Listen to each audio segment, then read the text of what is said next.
ningependa kusema ya kwamba miaka kadhaa imepita. Zaidi ya miaka 10. Tulikuwa kwa mafunzo ya kuweka watu mkono ya commission watu kuwa lay readers. Kati ya wanafunzi wangu, mmoja wao ni lay reader Mendel. Na mimi nashukuru Mungu ameendelea na huduma hii. Leo nataka kusema kwa huduma kuna kupanda na kushuka. Wakati mwingine ukiwa lay reader umefurahi kabisa. Yaani mambo yameenda sawa sawa. Ibada ilikuwa safi, Wakristo walibarikiwa na umeinuliwa huko juu. Lakini saa zingine unahisi hata hii kazi sijui ningeacha. Ni kama watu wamekudharau, ni kama watu hawakusikii, na wakati mwingine kama lay reader unasumbuka. Leo nataka niwaambie huduma ya Mungu kuna panda shuka. Kuna kuinuka na kwenda chini. Je, nataka niwaambie watu ambao tutakutana nao katika huduma. Leo ningependa tusome kitabu cha Timotheo wa pili. Timotheo wa pili sura ya 4 kifungu cha 10 hadi 16. Hii kitabu Paulo aliandika akiwa gerezani. Na ilikuwa mwisho wa huduma yake. Na akaandikia mtumishi wa Mungu mdogo aliyeitwa Timotheo. Na akamwambia, huduma utakutana na watu aina gani? Leo nataka kuambia watu ambao tutakutana na wao katika huduma. Mtu wa kwanza ni mtu ambaye anaitwa Demas. Demas aliacha Paulo kwa sababu alipenda dunia. Kwa hiyo huduma kuna watu watakuacha. Ukipanda kuna watu watakuacha. Nataka nikuambia hata katika hii maisha, wakati mwingine Mungu akikuinua kuna watu kama Demas ambaye watakuacha. Na usishangae utaachwa na wengine. Demas alimwacha Timotheo, alimwacha Paulo. Kwa nini? Kwa sababu alipenda dunia. Alipoangalia huduma yake na gharama, akaamua kumwacha. Wakati mwingi unaweza kujilaumu, lakini si wewe peke yako. Hata Paulo mtumishi wa Mungu aliachwa. Kuna watu watatuacha. Kuna watu ambaye watatugeuka. Na hata mambo yakiwa mabaya watasimama na sisi, watatuacha. Ukiwa mhuduma, jua mambo haya yatatokea. Utaachwa. Kuna watu wengine wanapigaga hesabu ya faida na hasara. Akiona kutembea na wewe itamfanya akose kitu, wanakuacha. Keundacting, wanakuacha. Wanasema wewe kaa hapo. Na nakuambia popote uliko, kwa biashara, kwa shule, kwa ukulima, popote ambapo uko, kwa hii huduma, kumbuka usisahau kuna watu watakuacha. Hao watu ni vizuri uachilie. Kwa sababu hata ukijikaza na wao hawatarudi. Hakuna faida wanaona watapata kwako. Kama mtu akiingia kuwa Mkristo, wale watu waliokuwa wakikunywa pombe naye, siku hizi wanaona hakuna kitu watapata, wanamwacha. Kuna watu ambao walikuwa wakifaidika kwako, lakini vile umejitolea kwa huduma, jua watakuacha. Na wengine kwa sababu ya msimamo wako wataamua kutuacha. Tujichunge na tujue kuna watu watatuacha. Jambo la pili, kuna mtu anaitwa Alexander, the metal worker. Yeye alimuumiza Paulo. Kuna watu hawatatuacha tu, kuna wengine watahakikisha wametuumiza. Nataka niwaambie katika huduma tunaumizwa kwa maneno ambaye tunasikia. Je, umewahi wekewa uongo wakati umehudumu kama lay reader ama mwinjilisti? Na mtu ambaye anaongea anasema maneno ambaye wewe mwenyewe kwa roho yako unajua ni uongo. Na yeye akisema hiyo anataka kukuumiza. Kuna wengine watapanga njama watu wakupinge. Hata Paulo alipitia hayo. Lakini Paulo hakujibu hawa, alijua tu wako. hata kusumbukana naye. Alisema Alexander amenifanyia maovu makubwa. Kwa hii huduma kuna watu watakupangia mabaya. Kuna watu hawatataka uendelee kama Alexander. Je, umewahi kutana na wao kwa huduma? Wakati mwingine wengine wakikutana na watu kama hao wanalia, wanalalamika, wanasumbuka. Hata wakati mwingine unajidharau, mbona alinifanyia hivi? Jua ya kwamba wako wale watu ambao watakuumiza katika hii huduma.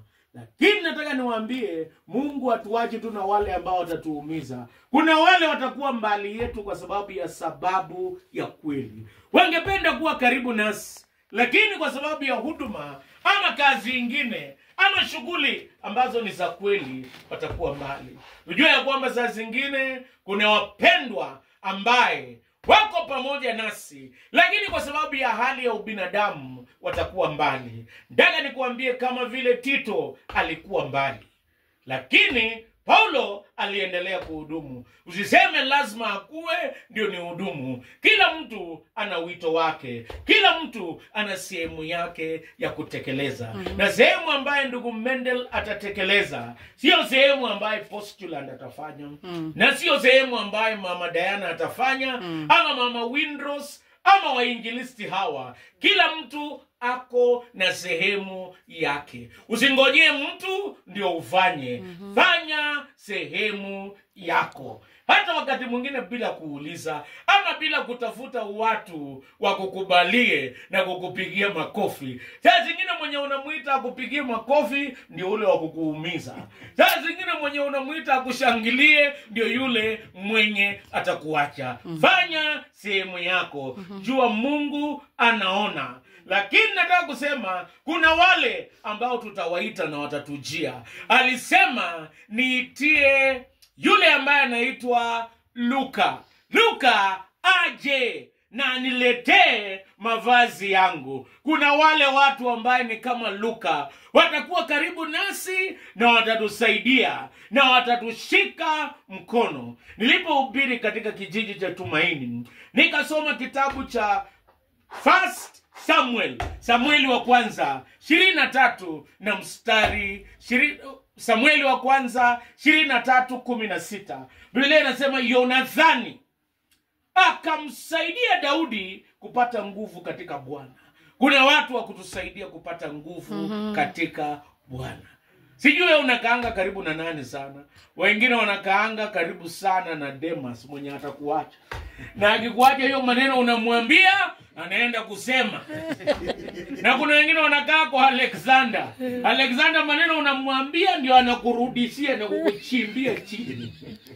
Na kuna wengine unakaa na wao kwa simu, lakini yeye yako mbali. Kazi yake inampeleka mbali. Kwa sasa hawezi kukusaidia, ako na nia, ako na roho, lakini hawezi kukusaidia. Lakini Biblia inasema ya kwamba sisi katika huduma tujue watu kama kina Luka, ambaye tukiwaita wanakuja karibu.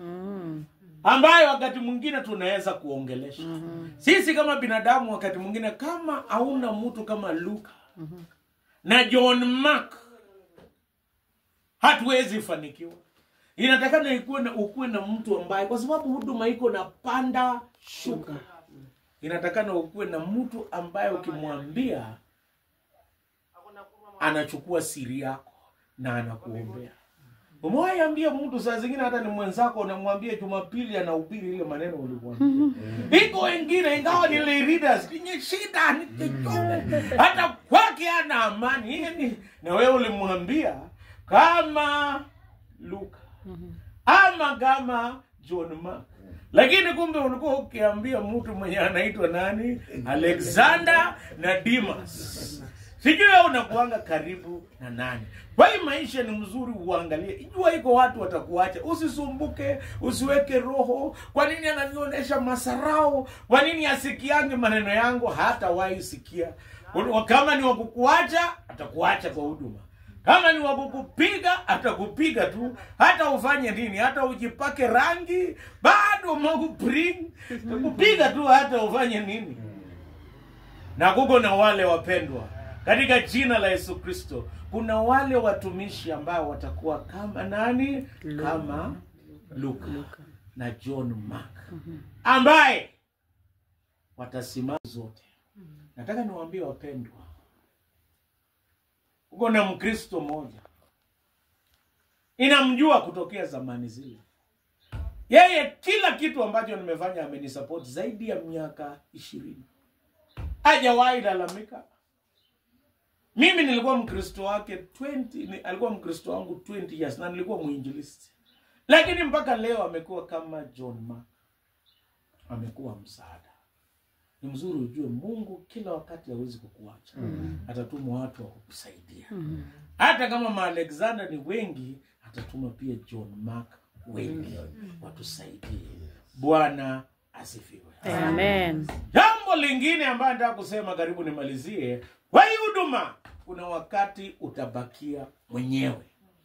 Huko na mambo ambaye kila mtu atakuwa mbali, wewe mwenyewe utapambana naye. Kama hauna uhusiano na Mungu, ndio unaona uko na leader mmoja huko JBU kiema ye. Yaani kwa sababu wakati mwingine kuko na uchungu wa uwezi ambia mtu. Paulo anasema 16. Katika wakati ule mwingine kila mtu aliniacha, sio kwa kupenda. Saa zingine walikuwa mbali. Na alikuwa ameshika, nikabakia peke yangu. Lakini Mungu alikuwa karibu na mimi.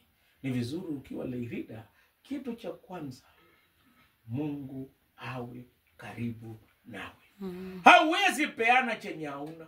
Kama hauombi, hauwezi ombea watu. Kama hujitii moyo, hauwezi tia wengine moyo. Kama hautumaini Bwana, hauwezi funza watu kutumainia Bwana. Mtumishi wa Mungu katika hii huduma anajua kuna wakati atabakia peke yake na Mungu. Kuwa na uhusiano na Mungu. Omba. Tafuta uhusiano na Mungu. Na ukiwa na uhusiano na Mungu, kitu cha kwanza, Mungu hawezi kukuacha. Kitu cha pili, Mungu atatembea pamoja nawe. Vita ambavyo uko navyo si vyako, ni vya Bwana. Na unajua wakati mwingine Mungu asiporuhusu vita ikuje kwa maisha yetu, wengine hatutaomba. Wakati mwingi Mungu asiporuhusu changamoto kuja kwetu, wengine hata hatutashuhudia, tutakaa nyumbani. Na wengine wakati mwingine Mungu asiporuhusu changamoto hatutasonga mbele. Wanasema without friction there is no progress. Napenda kutoa mfano huu. Mimi nilikuwa na nyumba mabati kama 4 ama 5 kwa nyumbani. Siku moja tulikuwa tunaenda pale pengine, tukasema wacha tusimame hapo. Bila friction hautawahi songa mbele. Hautawahi songa mbele. Mtoto wangu akaniambia nyumba ya dadi ni fake. Yaani ilikuwa kando na store. Hiyo neno ilinisaidia. Niliwaza huyu mtoto ameonaje? Na alisema innocent. Hiyo nikang'ang'ana, nikasonga mbele. Saa zingine Mungu analeta Alexander. Saa zingine analeta huyu mtu anaitwa Demas ndio akusaidia usonge mbele. Katika hiyo huduma na katika ushirika ya lay leaders, Mungu ametuweka hapa tusonge mbele. Mwaka huu kama ulikuwa ukilalamika kwa sababu ya hawa, leo wacha. Mwambie Mungu, najua itafika pahali nitasimama pamoja nawe. Na ninajua hautaniacha. Amen. Jambo la pili, najua Mungu utanipigania. Na jambo la tatu, najua Mungu utanisaidia nifanye mambo makubwa. Nikimalizia nataka kuambia kitu kimoja. Kuna mhubiri mmoja alikuwa anaitwa William Carey. Yeye alisema expect great things from God. Tarajia mambo makubwa kutoka kwa Mungu. Lakini akasema attempt great things for God. Tarajia kama mtumishi wa Mungu, tarajia mambo makubwa. Lakini wewe tekeleza mambo makubwa. 2025. Sio tu kwa huduma, kwa nyumba yako na kwa mipango yako. Unapanda shuka lakini tarajia, lakini wewe tekeleza mambo makubwa. Nikimalizia na kwenda kukaa chini, nataka nikuulize, je, 2025 unatarajia mambo gani makubwa kutoka kwa Mungu?